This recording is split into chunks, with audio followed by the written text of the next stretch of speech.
नमस्कार, मैं हूं तनुजा। आप देख रहे हैं सुरागीलाल न्यूज चैनल का उत्तराखंड बुलेटिन। आइए नजर डालते हैं आज की फटाफट खबरों पर। महापौर दीपक बाली की सूझबूझ से नई मंडी में एक जर्जर विद्युत पोल के कारण बड़ी दुर्घटना होते होते बची। आईजीएल में क्लोरीन स्टोरेज क्षेत्र में आपातकालीन मॉक ड्रिल का किया गया अभ्यास। सीएम ने किया पौधारोपण।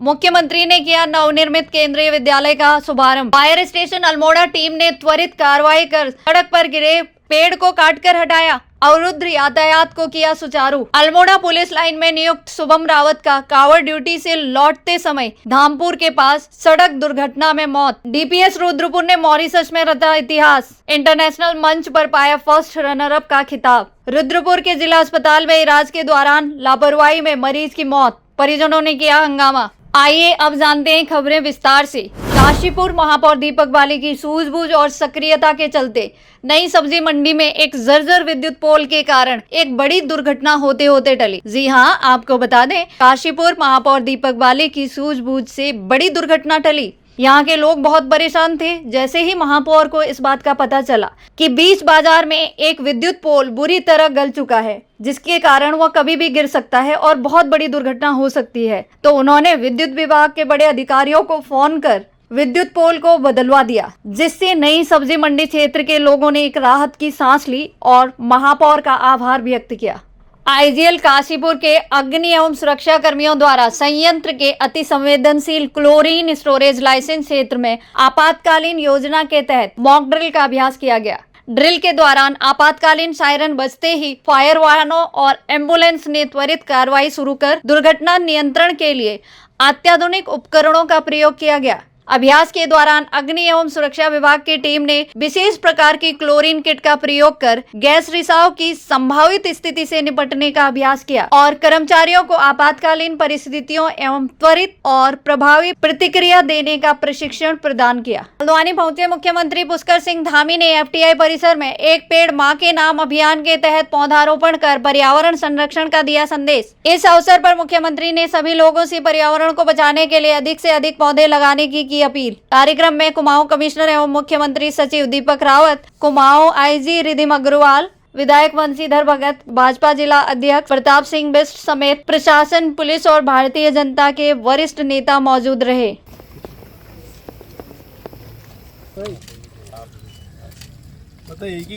पहले चरण के मतदान में पहले चरण का जो चुनाव हुआ था उसमें भारी उत्साह गांव की सरकार चुनने के लिए, पंचायतों की सरकार चुनने के लिए पूरे उत्तराखंड के अंदर लोगों में अपार उत्साह था।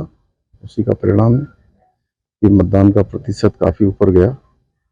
दूसरे चरण का आज मतदान हो रहा है। दूसरे चरण में भी जो प्रारंभिक रूप से 12 बजे तक के आंकड़े आए हैं, काफ़ी अच्छा मतदान हुआ है। अभी जो बचे हुए 2 घंटे हैं उसमें भी लोग गाँव की सरकार चुनने के लिए बड़ी संख्या में बाहर आएंगे, क्योंकि त्रिस्तरीय पंचायत चुनावों के जो प्रतिनिधि चुने जाते हैं उनका ग्रामीण क्षेत्रों में, पंचायतों में विकास में बहुत बड़ा योगदान होता है।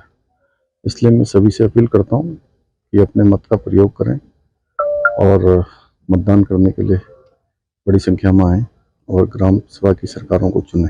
सर, आप हर उत्तराखंड के मुख्यमंत्री पुष्कर सिंह धामी पूर्व निर्धारित कार्यक्रम के तहत सीमांत विधानसभा क्षेत्र खटीमा पहुंचे, जहां मुख्यमंत्री ने नवनिर्मित पीएम श्री केंद्रीय विद्यालय में आयोजित अखिल भारतीय शिक्षा समागम कार्यक्रम में भाग लिया और पूरे विधि विधान से नवनिर्मित केंद्रीय विद्यालय का उद्घाटन किया। इस दौरान विद्यालय के छात्र छात्राओं द्वारा कई सांस्कृतिक कार्यक्रमों का भी आयोजन किया गया। वहीं मुख्यमंत्री धामी डिजिटल रूप से दिल्ली में आयोजित अखिल भारतीय शिक्षा समागम कार्यक्रम से जुड़े रहे। ज्ञात है कि नई शिक्षा नीति के 5वीं वर्षगांठ के उपलक्ष्य में दिल्ली में भव्य कार्यक्रम का आयोजन किया जा रहा है।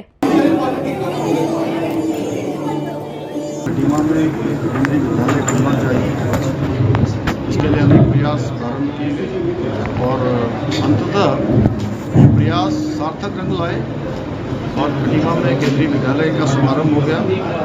भव्य भवन का भी निर्माण हो गया और विधिवत रूप से उसका लोकार्पण भी हो गया और पीएम श्री केंद्रीय विद्यालय के रूप में इसको स्थान भी मिल गया है। मैं इसके लिए आदरणीय प्रधानमंत्री श्री नरेंद्र मोदी जी का बहुत धन्यवाद करता हूँ। केंद्रीय शिक्षा मंत्री आदरणीय धर्मेंद्र प्रधान जी का भी मैं धन्यवाद करता हूँ कि खटीमा को विशेष सौगात उन्होंने दी है। निश्चित रूप से एक खटीमा का बहुप्रतीक्षित एक सपना था, लोगों की मांग थी, वो पूरी हुई है। इससे निश्चित रूप से सीमांत क्षेत्र के हमारे बच्चों को आगे बढ़ने का अवसर मिलेगा। उनका सभी प्रकार से शैक्षणिक रूप से, मानसिक रूप से, बौद्धिक रूप से विकास भी होगा और उनको आगे बढ़ने में भी बहुत सहायता प्रदान करेगी। संतोष भी है और अच्छा लग रहा है कि मैं बचपन से सोचता था कि खटीमा में केंद्रीय विद्यालय होना चाहिए और आज वो सपना पूरा हुआ है। जिन विद्यालयों में हम सब पढ़ने की सोचते थे, मेरे जैसे अन्य लोग भी होंगे, उन विद्यालयों में हमारे खटीमा के छोटे नन्हे मुन्ने बच्चे पढ़कर आगे बढ़ेंगे।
चाहे तो एक साथ होनी चाहिए, सब लोग एक साथ बैठना ही नहीं चाहते।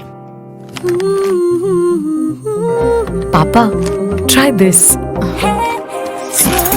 लो, सब लपक लिए।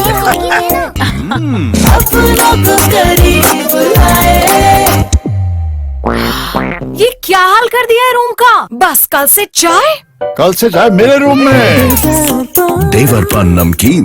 को अल्मोड़ा पुलिस लाइन में नियुक्त शुभम रावत का कांवड़ ड्यूटी से लौटते समय धामपुर के पास सड़क दुर्घटना में निधन। जनपद अल्मोड़ा पुलिस लाइन में नियुक्त शुभम रावत, जो मूल रूप से ग्राम गौरण जनपद पौड़ी गढ़वाल, हाल में देहरादून के निवासी थे। इनका 27/7/2025 को कांवड़ मेला ड्यूटी से लौटते समय धामपुर के पास सड़क दुर्घटना में निधन हो गया, जिससे पूरे अल्मोड़ा और पुलिस परिवार में शोक की लहर दौड़ उठी। पुलिस विभाग में वर्ष 2017 में आरक्षी पद में भर्ती होने के उपरांत पुलिस विभाग में इनके योगदान को हमेशा याद रखा जाएगा। इनका इस तरह अचानक चला जाना पुलिस परिवार की बहुत बड़ी क्षति है। दिल्ली पब्लिक स्कूल रुद्रपुर ने एक बार फिर अंतर्राष्ट्रीय स्तर पर देश और विद्यालय का नाम रोशन किया। मॉरिशस में आयोजित 26वें international convention on students quality circles 2025 में डीपीएस रुद्रपुर को फर्स्ट रनर अप ट्रॉफी से सम्मानित किया गया। इस सम्मेलन का आयोजन Mauritius society for quality circles and community wellness द्वारा किया गया। इसमें विभिन्न देशों के प्रतिनिधियों ने भाग लिया। विद्यालय के छात्र छात्राओं ने शैक्षणिक से लेकर सांस्कृतिक कार्यक्रमों तक हर क्षेत्र में उत्कृष्ट प्रदर्शन किया। Philip Crosby case study projection, गणित प्रतियोगिता, वाद विवाद, जन संवाद और कवि सम्मेलन जैसी गतिविधियों में डीपीएस के प्रतिभागियों ने उल्लेखनीय स्थान प्राप्त किए। आज ये चौथा वर्ष था जब हमारे बच्चे मॉरिशस से फर्स्ट रनर अप ट्रॉफी लेके आए हैं। और यहाँ पे मॉरिशस में यूथ फेस्टिवल जो होता है उसमें श्रीलंका, नेपाल, फ्रांस आदि बाकी कंट्रीज के भी काफी स्कूल जाते हैं। सीएमएस लखनऊ के बच्चे जाते हैं, गुजरात और महाराष्ट्र के बच्चे जाते हैं। और वहाँ पे इतने बड़े अचीवमेंट लाना बहुत गर्व की बात है। इसके साथ हम हर साल प्रयास करते हैं कि हमारे 4 या 5 टीचर भी मॉरिशस हम लोग जरूर भेजते हैं, ताकि टीचर्स को इंटरनेशनल लेवल पर एक एक्सपोजर मिल सके और उसके हिसाब से ही वो आगे आने वाले टाइम में अपने स्कूल में जो बेस्ट प्रैक्टिसेस हैं उन्हें इम्प्लीमेंट कर सकें।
चाहे तो एक साथ होनी चाहिए, सब लोग एक साथ बैठना ही नहीं चाहते। पापा ट्राई दिस। लो सब लपक लिए।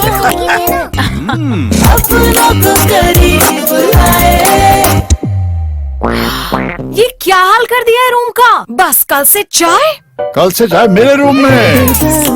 देवर पान नमकीन। अपनों को रुद्रपुर के जिला अस्पताल में इलाज के दौरान लापरवाही से मरीज की मौत। रुद्रपुर के दिनेशपुर क्षेत्र में राधाकांतपुर निवासी सपनशील 40 की तबीयत बिगड़ने पर जिला अस्पताल लाया गया। इलाज के दौरान उनकी मौत हो गई। परिजनों ने मेडिकल स्टाफ पर लापरवाही का आरोप लगाया। परिजनों के अनुसार इंजेक्शन लगाने के दौरान सुई मोड़ दी गई और समय पर एम्बुलेंस न मिलने से उनकी मौत हो गई। मृतक के भाई कमलेश सील ने दोषी कर्मियों पर कार्रवाई की मांग की। सूचना मिलने पर सिडकुल पुलिस चौकी ने शव कब्जे में लेकर पोस्टमार्टम के लिए भेजा। घटना की जानकारी मिलते ही भाजपा नेता अमित नारंग पहुंचे। परिजनों की शिकायत पर भाजपा नेता अमित नारंग ने सीएमओ से बात की। इसके बाद सीएमओ हरेंद्र मलिक मोर्चरी पहुंचे और परिजनों से मुलाकात की। मृतक के परिवार ने स्वास्थ्य विभाग पर लापरवाही का गंभीर आरोप लगाया। मामले की जांच की और कार्रवाई की मांग की जा रही है। उनके खिलाफ कठोर कार्रवाई। हाँ, ये सुबह आज 5 बजे का केस है डिस्ट्रिक्ट हॉस्पिटल का। और जैसे बता रहे हैं जो उनके परिजन हैं, उन्होंने बताया कि 2 तरीके से बता रहे हैं कि तो शायद वहाँ पर कोई अच्छे से देखभाल नहीं हुई और दूसरा जो है 108 से रेफरल के टाइम उनको 108 अवेलेबल नहीं हो पाई। इन पर हमें लिखित में मिलते हैं, हम इस पर कठोर कार्रवाई करेंगे जाँच के बाद।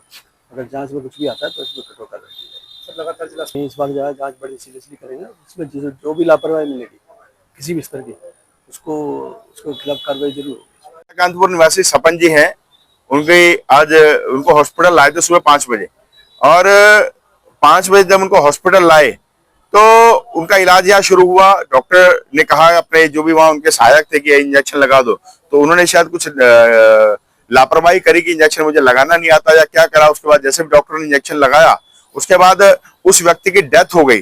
डेथ होने के बाद इन्होंने उसके बाद उनको ऑक्सीजन लगाई। ऑक्सीजन देर में लगाना ये भी एक घोर लापरवाही है। और उसके बाद डॉक्टर कहने लगे इसको बाहर हायर सेंटर ले जाना पड़ेगा, ले जाइए।